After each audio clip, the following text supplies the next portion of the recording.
So I made 4 different types of bird suet, and it surprised me which one they picked.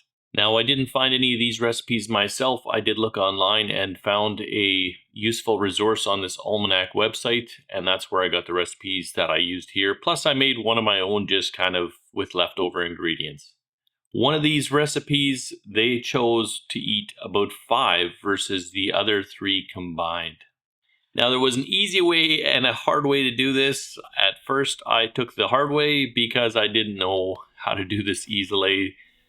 Thankfully, the wife intervened and kind of showed me a better way or a faster way to kind of do this. I started out by just mixing all the ingredients together in a bowl. The beef tallow needs to be melted down, so I just turned on the fryer. That's where the tallow was that I was using. Just enough to get it melted, and then I turned it off. So it's wasn't very hot, it was just warm.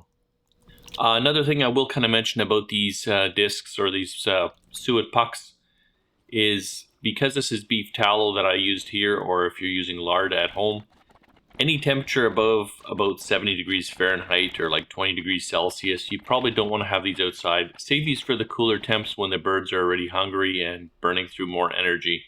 If you do decide to use these in the warmer temps, you'll find they just melt down and they don't hold their shape.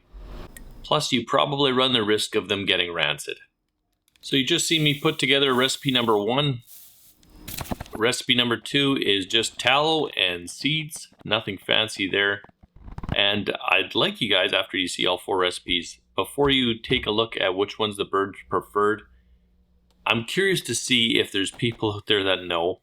So put your guess down in the comments. I'd like to see if somebody else got this right. I was totally wrong. The one that they chose as number 1 was the one I thought was going to be like dead last. So anyway, recipe number 3 has some peanut butter, some cornmeal. I also put some oats in there. And last but not least, it also got some seed mix. Yeah, and you'll notice there too, I clearly didn't see it, but there is one departed brother, a fry that didn't make it out. So it's it's pressed into one now. So after you have all your ingredients mixed together, the only thing that you have left to do is just take your big slurry or your mix and put it in the refrigerator for about 30 minutes or so, and that'll firm it up and make it a lot easier to kind of form these into pucks. So if I talked about those round burger forming pucks, where did this square thing come from? Well, this is where the hard part comes in.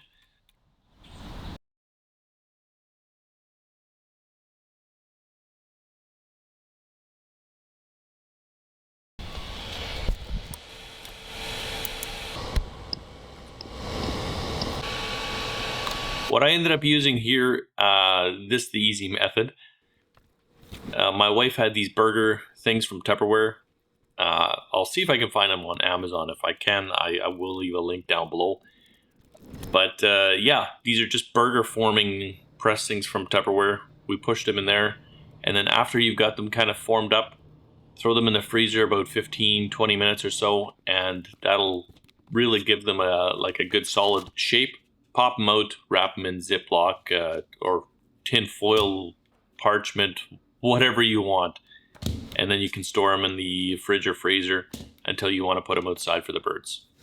Okay, so the absolute winner, hands down, was recipe number 1.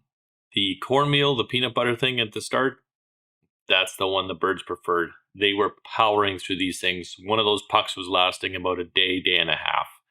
So it's clearly the favorite. I thought it was going to be dead last, but that's the one the birds picked in our area.